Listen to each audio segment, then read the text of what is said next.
Muy buenas noches, saludo cordial para todos nuestros televidentes, gracias por estar con nosotros, en su caso en casa, conversando sobre los temas jurídicos, construyendo el conocimiento, aprendiendo de ustedes y ustedes de los invitados y de nosotros. Entre todos podemos lograr dar respuestas a todas las inquietudes que surgen en materia jurídica.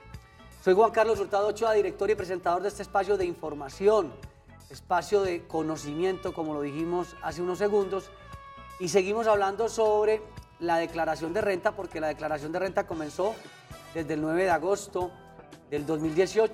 Empezaron ya las declaraciones, la obligación, el deber de declarar.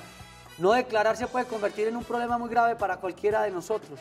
Las sanciones económicas, el dolor de cabeza, y por eso vamos a seguir resolviendo inquietudes sobre este tema con el doctor Daniel Diosa. El doctor Daniel Diosa Martínez es abogado especialista en Derecho Tributario, es consultor de la firma internacional RCM, que anteriormente era Ochoa y Asociados, y ya es una firma internacional.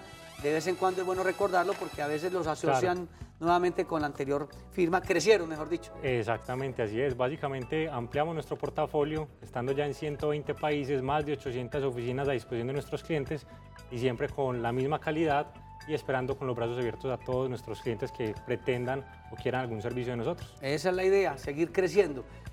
La declaración de renta. Estamos en pleno furor de organizar los datos. Antes de comenzar el programa, usted nos decía que al profesional, al contador, pues le ha tocado, se le triplicó el trabajo porque tiene que tener en cuenta otros ítems que anteriormente no. ¿Por qué? Exactamente, esto es muy importante que lo tengan en cuenta inclusive, y quiero hacer un énfasis en particular, que es el siguiente. Señores contadores, por favor, valoremos nuestra profesión. Me alegra inclusive de sobremanera que muchos nos han llamado por esta época, porque inclusive ya la gente sí se preocupó cuando esto venía advirtiéndose desde el año 2016 con la reforma tributaria, pero ya muchos simplemente dicen, no, esto vale tanto dinero y no bajan, porque esta es la invitación, que valoren el trabajo para que esto en realidad se vuelva una cosa competitiva y no competir por debajo, no, competir por encima, con calidad, con buen servicio. ¿Qué sucede en este caso, Juan Carlos? La reforma tributaria plantea unas modificaciones importantes. Anteriormente teníamos 3 sistemas de determinación de la renta ordinaria, el IMAN y el IMAS, que buscaban clasificar al sujeto, es decir, en cabeza de quién estaba el ingreso. Si usted era empleado para efectos tributarios, si usted era trabajador por cuenta propia o si usted era como tal de la categoría de otros, donde estaban los pensionados, por ejemplo, y los rentistas de capital. ¿Qué sucede en este caso y cuál es la modificación importante? Ahora nos dicen, vea, vamos a cambiar a rentas cedulares, ya no clasificamos personas, clasificamos ingresos. Las cédulas se pueden, cuando dice cedulares, como actividades. Exactamente, diríamos más allá inclusive como esa actividad, como lo dice Juan Carlos, y en este caso ¿a qué está enfocada? Mire, usted recibió rentas de trabajo, como empleado por ejemplo, o como trabajador independiente, pues entonces deberá depositarlas en dicha cédula. Usted es pensionado, pues recibió en las cédulas de pensiones como tal un ingreso por concepto de pensión, entonces diligencie la cédula de pensión. Usted recibió rentas de capital, por ejemplo, arrendamientos, intereses, entre otros, y así sucesivamente. Están las rentas no laborales igualmente o los dividendos y participaciones. Usted dirá, muy sencillo, simplemente entonces la persona recibe por una cédula y se le declara por una sola. Venga, ¿y qué sucede con aquellas personas que reciben dividendos, que reciben arrendamientos, pero además son empleados? Que tienen varias condiciones porque... Se viene complejo. Claro. Exactamente. Entonces se ha dicho inclusive, y es el decir, venga, lo que sucede es que tiene que presentarse 5 declaraciones en una, porque básicamente cada renta, en este caso cedular, tiene sus deducciones especiales, tiene sus costos y sus gastos que puedan imputarse, y entonces en este orden de ideas usted tendrá que determinarlo por cada una de las rentas cedulares. En un reciente programa, doctor Daniel, una señora de Bogotá, si no estoy mal, nos planteaba un escenario que usted dijo, hombre, no, lástima no haber podido hablar un poco más. Vamos a retomar el caso, la señora pensionada. Exacto. Una casa. Había comprado un carro, había vendido un carro, entonces ella preguntaba que si ella como pensionada tenía que declarar, porque la gente cree que, no, soy pensionado y tengo una casa y compré un carro, entonces no tengo que declarar. Expliquemos un poquito más eso en detalle. Esto es importante dejarlo claro, inclusive Juan Carlos, porque la gente comúnmente asocia ser declarante primero con que tiene que pagar, y esto no es tan cierto. Primero, no es porque usted tenga el carro más los ingresos, usted tiene que determinar cada uno de forma independiente. Vamos al primer ítem. Y qué bueno que lo recuerda Juan Carlos porque no nos dio el tiempo en su programa pasado. Primero, los ingresos. Me hablan de unos ingresos por lo menos de 44 millones para ser declarante. Al año. Al año, en este caso viéndolo desde el año 2017, es decir, a 31 de diciembre del año 2017. Pero resulta que la persona simplemente no alcanzó el tope de ingresos. Vamos entonces a ver que existe también una posibilidad con el patrimonio. ¿Será que sus bienes muebles y bienes inmuebles, un carro, una casa, una oficina, un vehículo, etcétera, si superan todos estos en total, más de 143 millones, será declarante igualmente? Ojo, no le dio por tope de ingresos, pero sí por patrimonio es declarante. Detengámonos ahí. 43 millones ingresos. 144 millones para ingresos. 143 millones para patrimonio. Exactamente. Entonces la gente no se puede guiar solamente en el cálculo de los 43 millones, sino de los 143 del patrimonio. Así es. Pero resulta que hay más posibilidades de la forma en la cual el Estado puede medir nuestra capacidad de contribución. ¿De qué otra manera lo hace? Pues muy bien, con las transferencias bancarias, nuestras famosas cuentas de ahorro, cuentas corrientes. Precisamente el dinero que se mueve allí, y ojo a esto, antes hablamos también de los 143 millones. Con la reforma tributaria bajó a 44 millones también. Si usted realiza transferencias electrónicas, depósitos bancarios, entre otros, y superan al año los 44 millones de pesos, es declarante. Claro. Vamos a detener un segundito porque tenemos televidente. Claro que sí. Matías en Itagüí, muy buenas noches. Buenas noches. Gracias por estar con nosotros. Este tema de la declaración de renta es importante porque nos toca el bolsillo. ¿Cuál es su inquietud o su aporte? Claro que sí, muchas gracias por contestar. Tengo una pregunta para el abogado. Entonces, ¿a partir de qué fecha comienzan los vencimientos? ¿A partir de qué fecha? Comienzan los vencimientos. Es decir, los vencimientos. ¿hasta cuánto tengo tiempo yo para declarar? Exactamente. Y en caso de que me pase esa fecha, ¿cuánto me cobran? O sea, hay gabela, ¿no? Perfecto. Gracias al televidente. Ese tema es muy importante. Aquí es importante tener en cuenta algo, y es que las fechas de vencimiento año tras año las establece el Gobierno Nacional a través de un decreto. Recuerden que desde el pasado 9 de agosto comenzaron ya los vencimientos como tal para ser declarante. ¿Qué tiene que definir cada contribuyente? Mire, usted tiene que verificar los 2 últimos dígitos de su cédula y a partir de allí clasificar en qué fecha está. Por ejemplo, el pasado 9 de agosto se comenzó... ¿Pero eso lo buscan por internet o tienen que buscar al profesional? Claro que sí. Simplemente, por ejemplo, para efectos de la fecha, por lo menos, es inclusive recomendable que busquen el profesional para el efecto de la declaración. Pero para que ustedes estén informados directamente, pueden buscar el calendario tributario o el decreto en su defecto, el cual les indicará que desde el pasado mes de agosto, en este caso desde el 9 de agosto, los 2 últimos dígitos empezaron con el 00 y el 99. ¿Qué sucede?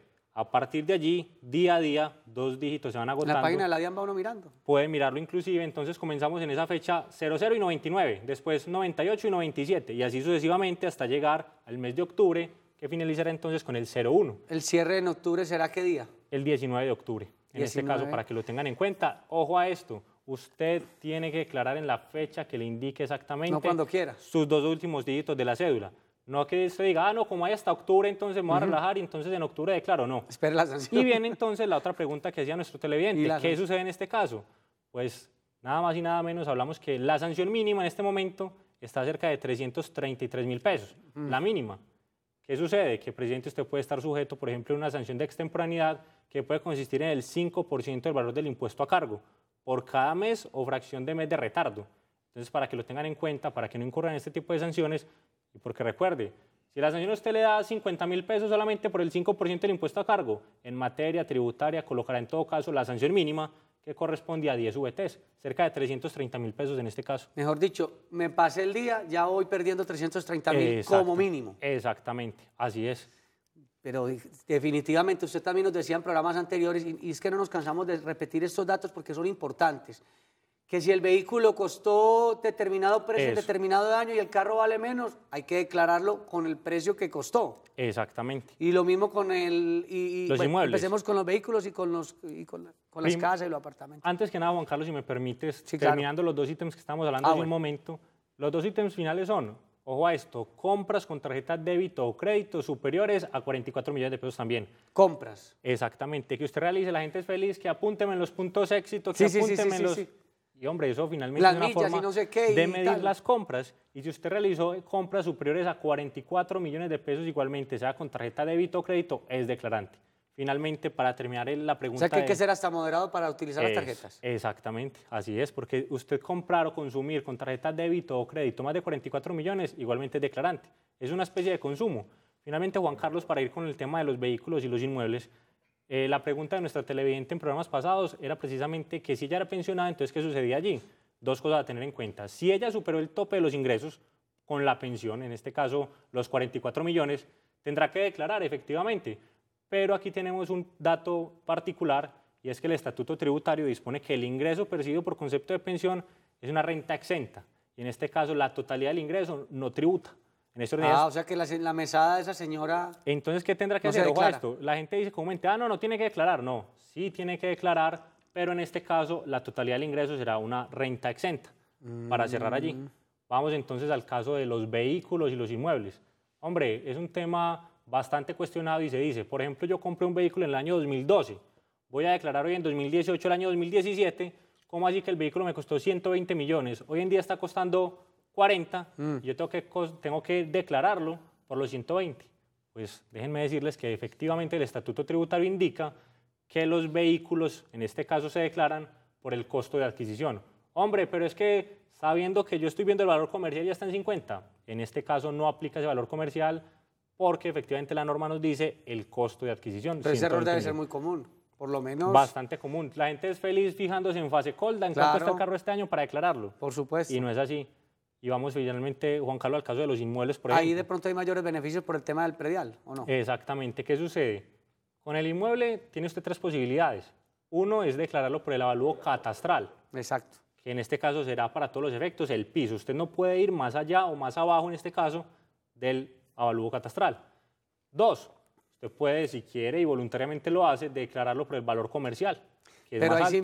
se invierte, para irnos a la pausa muy breve, se invierte la carga porque mientras el vehículo que costó mucho dinero y se depreció, hay que declarar sobre lo que costó. Así En es. los inmuebles no se tiene que mirar lo comercial, que generalmente se Así es. valorizan, sino el valor del predial, que generalmente es más bajo que el comercial. Exactamente. El catastral, perdón. En ese orden de ideas que nos dice la norma, mire, usted puede tomar tres. Uno, el avalúo catastral, que es el más común. Dos, el avalúo comercial, que recordemos está por encima.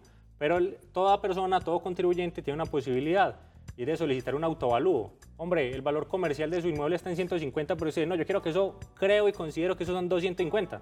Bien pueda. Puede solicitar el autoavalúo Pero y se pagar entierra, los como dicen 250. por ahí, se entierra el cuchillo con eso. Exactamente, entonces tiene la posibilidad de tomar estos tres ítems en este caso para ser declarante, para declarar el inmueble mejor. Hoy estamos hablando de declaración de renta, nuevos datos o datos que debemos repetir para que estemos muy pendientes porque estamos en época de declaración de renta. Vamos a una corta pausa y ya regresamos.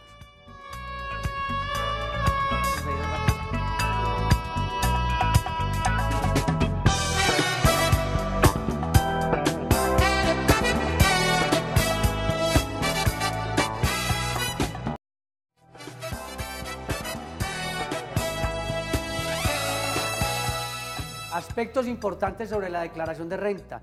Si usted debe declarar, hágalo. No espere las sanciones por parte de la DIAN. Vamos a tener en cuenta algunos aspectos que son necesarios.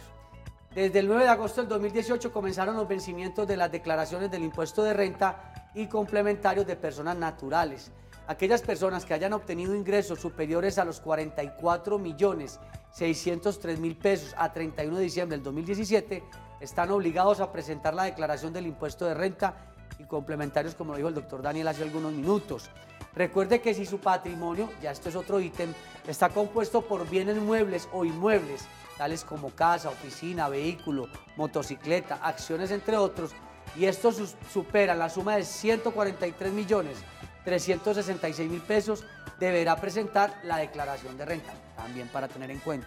Si usted realizó en su cuenta bancaria transacciones, consignaciones o depósitos durante el año 2017 superior a 44.603.000 pesos, deberá presentar la declaración del impuesto de renta y complementarios.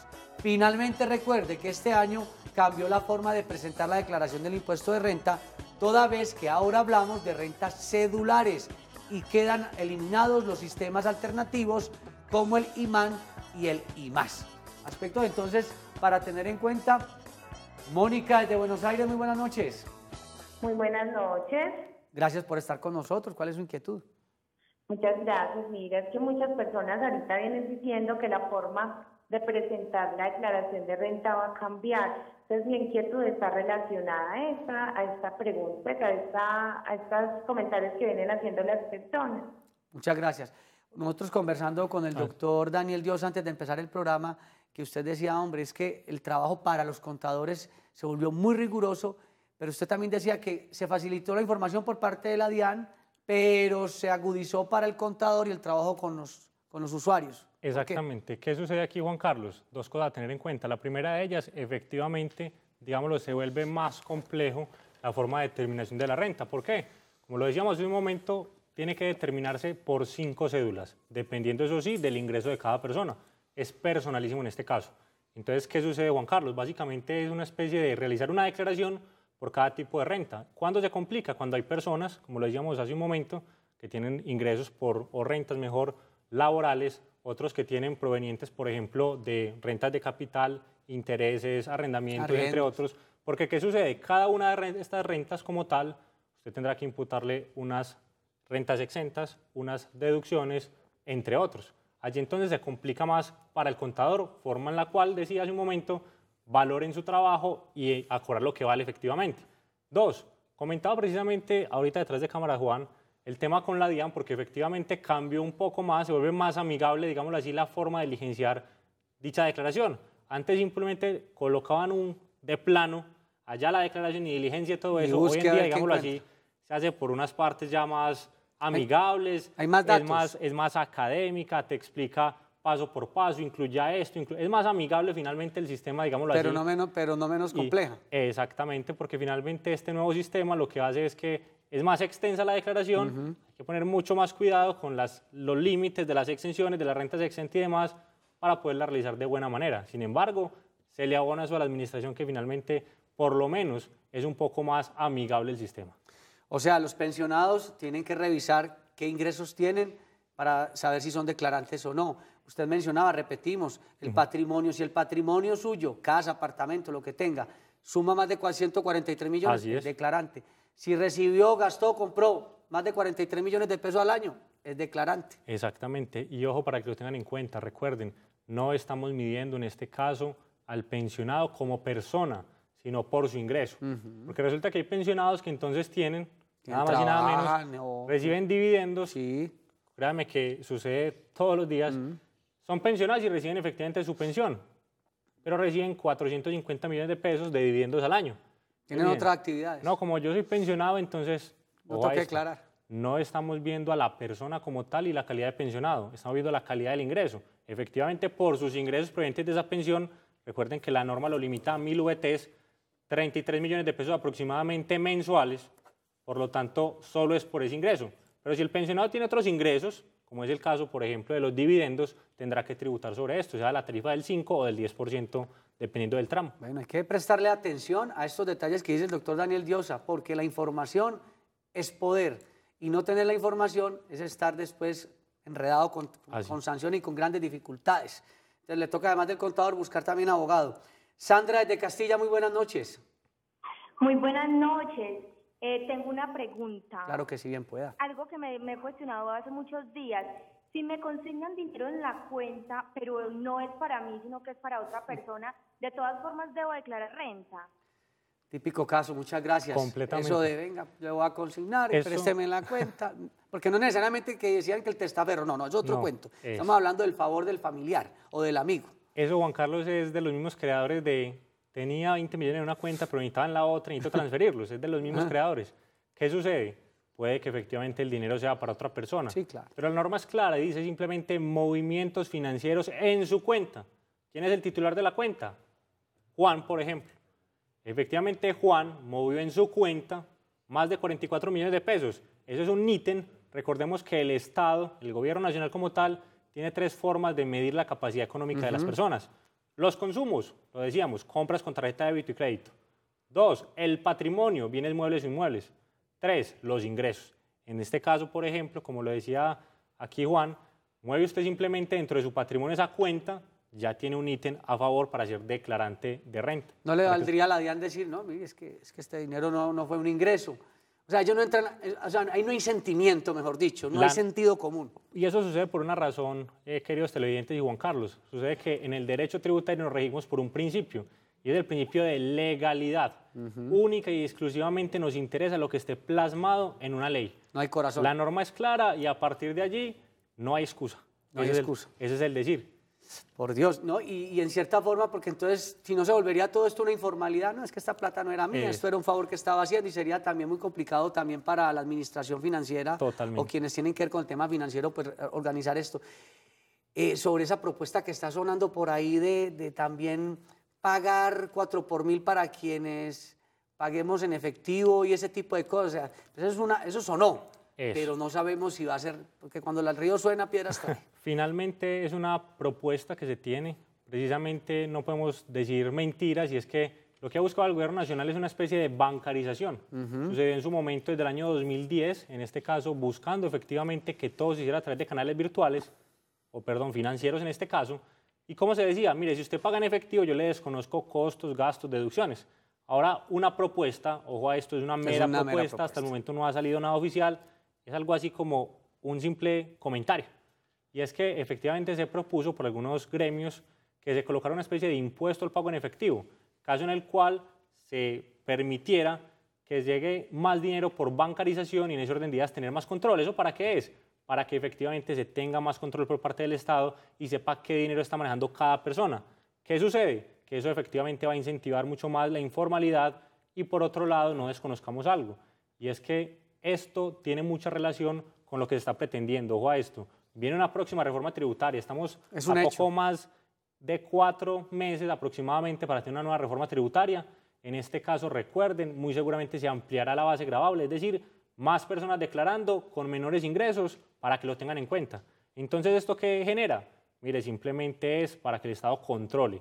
Recuerde que declarar no significa pagar, y la propuesta es inclusive que desde los 2 salarios mínimos que se gane usted mensuales esté declarando, para que lo tengan en cuenta. Y lo otro sería entonces, para ir terminando, que quienes hoy no declaran, como se va a reducir el monto de obligación, así es. Entonces es bueno ir recopilando toda la información y prepararnos de una vez para el 2019. Hombre, resulta que en este caso una cosa importante, si el día de mañana sale la reforma tributaria como posiblemente será en el mes de diciembre, en materia tributaria sucede algo, y es que efectivamente existe un principio de irretroactividad, es decir, que todos los efectos son hacia el futuro. En este caso, si supongamos sale la reforma en este año en diciembre, aplica en 2019, y el 2019 lo declaramos en 2020, para que lo tengamos en cuenta.